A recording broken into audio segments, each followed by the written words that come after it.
Texas A&M at Ole Miss.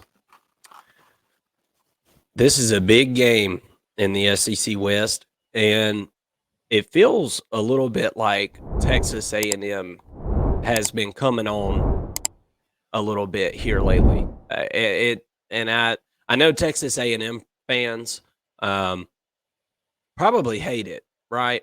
Because I feel like a lot of Texas A&M fans at this point are ready to get rid of Jimbo Fisher, but I think Jimbo Fisher is going to string some wins together here at the end of the year that are going to make it a little more difficult to move away from him and pay 70 something million dollars to make him go away.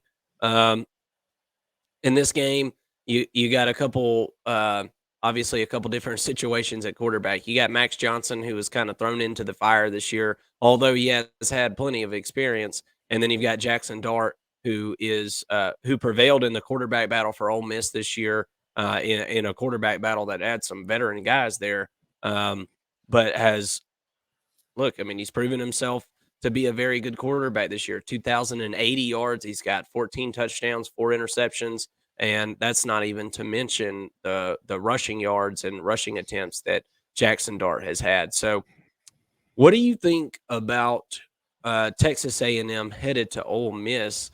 I'm kind of leaning. I'm kind of leaning Ole Miss to get this cover here at least. Um, Mhm. what what's your thought process? The line right now is Ole Miss minus 3.5. Yeah,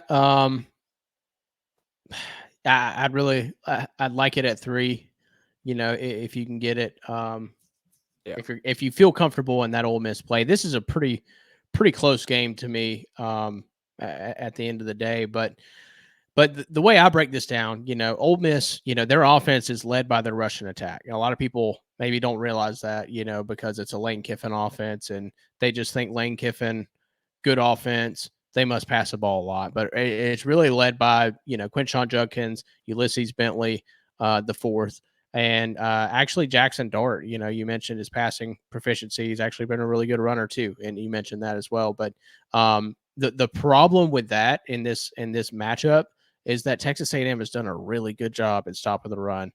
They're allowing less than 3 yards per carry, and they've only allowed 2 touchdowns on the season, all season, rushing the football. So what Ole Miss is going to have to do is draw up some good routes, and they're going to have to win this game and find success in the air against an Aggie secondary that has really been pretty bad by their own standards. But even with that, they're averaging less than 175 yards per game right. through the air. So this is still a really good defense, but they're gonna. The good thing for Ole Miss is they're not one dimensional, right? They don't just run the ball well. They can pass it. They've got some dudes on the outside that can go out and get it. They've actually got 3 guys with more than 500 yards and multiple touchdowns on the year, and that's Watkins, Harris, and Wade. They're going to need to lean on them to win this ball game. Jackson Dart's going to be asked to do a lot with his legs and his arm, but in particular with his arm. So on the flip side, for the Aggies to win, I think that they're going to need to find more creative ways to get Anais Smith the ball. They're already doing it in the special teams. He's electric, one of the best in the country at returning kicks and punts. But the most catches he's had all season is 6, and I really think he's your best weapon. On offense. The same with Evan Stewart. Another really good wide receiver. Hit the most receptions he's had in a game so far this year is 6. So how do they find creative ways to get those 2 playmakers the ball? That's going to be the key to their success. Surprisingly, A&M hasn't really been that good at running the football, and Ole Miss has actually done a pretty good job at stopping the run. I don't think a lot of people realize that, but Ole Miss has a pretty good defensive line, and they've played the run really well, at least if nothing else. But to me, this game is basically going to come down to who's going to win over the top, who can pass the ball better, who can create space for their wide receivers and their playmakers, because there are dudes on the outside of both of these teams. So who's going to create the most space for them? I don't think either team's going to find a lot of success in the running game. which could really lead to a lower scoring game in a way when that's what these offenses have been more effective and have had more success doing. So to me, I think that my prediction on this game is that Texas A&M does win this game and therefore cover. I got Texas A&M at 27, and give me the Ole Miss Rebels at 23. I think a noon kick, on ESPN at Ole Miss in Oxford doesn't really give them much of a home field advantage like you might think. So I think it's low scoring. I think it's 27-23, which would actually mean that that would mean the under does hit. At the over unders at 53.5. So last I checked, at least I put them right at 50 points. So yeah, that's how I think it plays out. I think that A&M gets the upset. Yeah, I could definitely see that, and with that hook added on there, I like Texas A&M plus 3.5.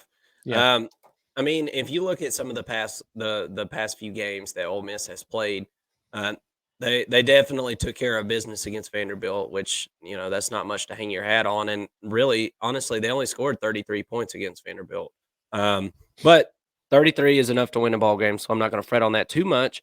But if you look at their game at Auburn, they won 28-21 in a game that you and I watched, Mason, and there was a chance for Auburn to win that game. Auburn Yeah. has a quarterback, they win that game. Oh yeah. Arkansas, they beat Arkansas 27-20 in a game that nobody, I don't think, paid attention to. Um, I Ole Miss has been kind of flirting with disaster. This is going to be one of the best defenses they played, other than Alabama.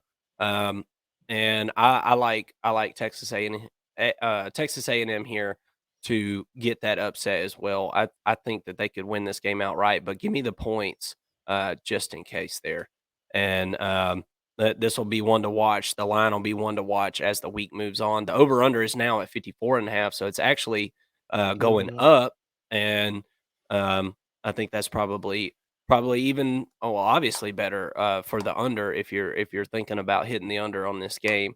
It looks like maybe you can wait it out and probably get some value there. But give me A&M, give me them Aggies, man. All right.